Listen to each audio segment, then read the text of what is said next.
Welcome sa Dries TV. Kung interesado ka sa ganitong news, huwag kalimutang isubscribe ang ating YouTube channel. Maraming salamat! So ayan, welcome back again sa ating YouTube channel mga kakimpaw, and sa update natin ito, ang pag-uusapan natin ay tungkol sa mga importanteng ganap kina Kim and syempre kay Paolo Abilino. Pero bago po ang lahat, maraming salamat sa inyong patuloy na pagsuporta at pagsubaybay sa mga daily update natin. Kaya naman bilang pasasalamat, narito po ang mga napiling komento patungkol yan sa naging previous update. Unang komento mula po ito kay Ginang Adelaida Magin. Sabi niya dito, it's not too short, may slit sa side sa may dulo. So abrupt movement to open more ang slit. Dapat pag maiksi, dapat not loose ang dulo.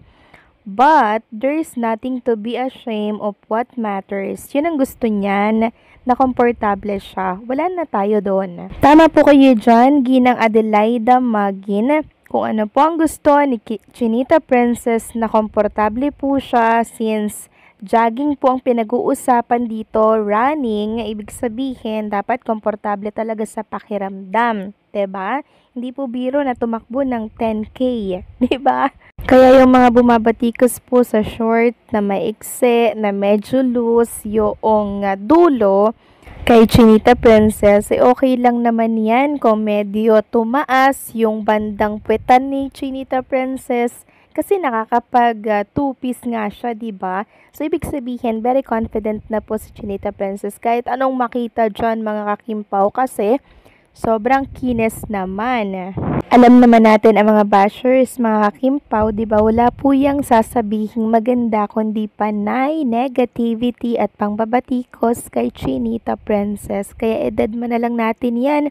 Kasi si Kim Chu nga, dinededma na lang niya yung mga sinasabi ng mga bashers na yan Kasi nga, confident po si Kim Chu. Tapos wala namang mali sa pagsusuot niya po ng maiksi na short.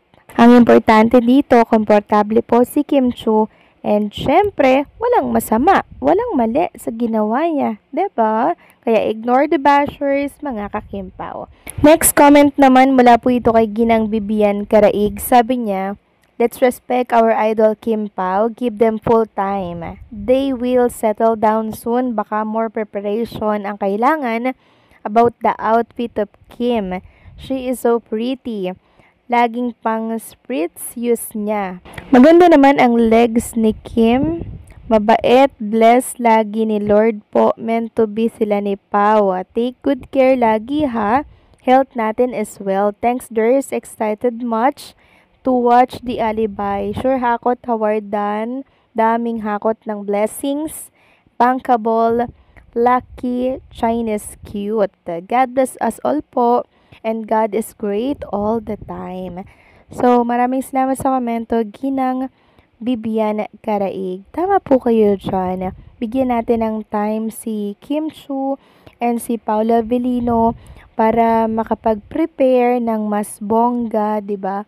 Kasi alam naman natin, pag kinasal po si Chinita Princess, sobrang bongga po niyan. Kasi, eto lang yung una at huling ikakasal po siya sa lalaking mahal na mahal siya, and syempre mahal na mahal din po niya.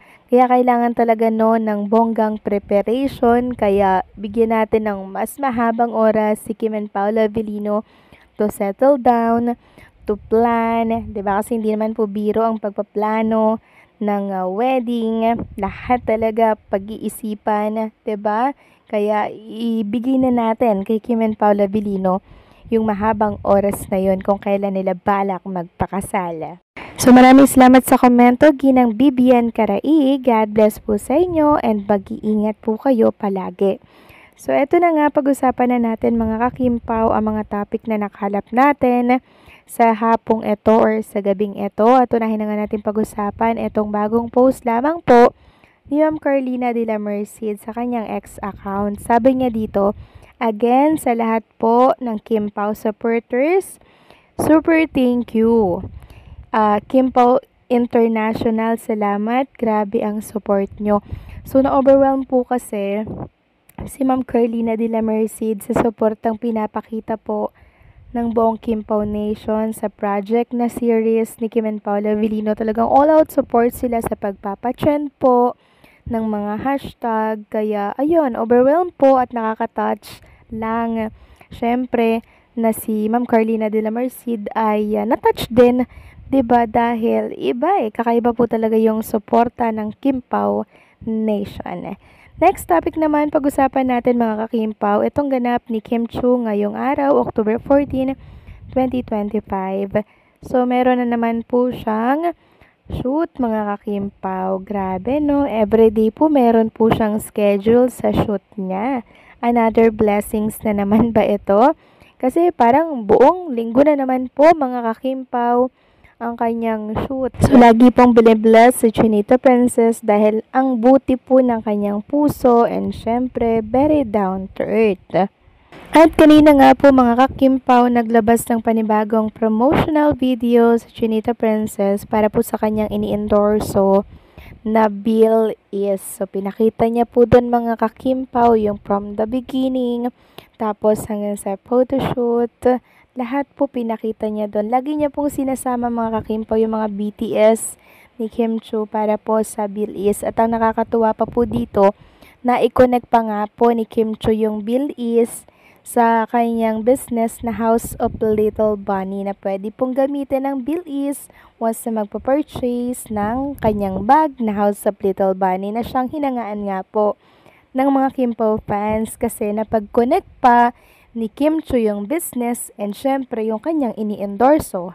Sabi nga po ng isang fan, marketing strategy, so perfect endorser na plus applicable pa by her own business. Wow, how to be you po, tatak Chinese talaga. Sabi pa ng isa, sobrang talino, ang galing ng marketing strategy na kapag promote pa ng House of Little Bunny. Sulit maging endorser. And sa video nga na yon mga kakimpaw, nakita po ng mga fans na nagluluto po si Chinita Princess ng pang-almusal. And habang nagluluto po si Kim Chiu, parang may kakulitan siya. Ang kulit-kulit niya habang nagluluto po siya.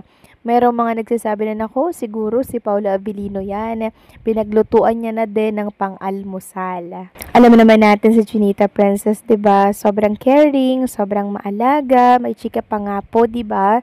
Yung ilang mga reporter na kung saan kahit na may taga-alaga po si Paula Avellino, si Kim Chiu po talaga yung nagbo-volunteer na ako na yung maglalagay kay Paula Avellino, ako na yung magpe-prepare, o diba? Kaya hindi na po bago sa atin mga kakimpaw kung paglutuan ni Chinita Princess ng almusal or ng hapunan si Paula Avellino kasi natural na po kay Kim Chiu mga kakimpaw ang maging sweet sa taong espesyal sa buhay niya. So anong say niyo dito mga kakimpaw? Please comment down below.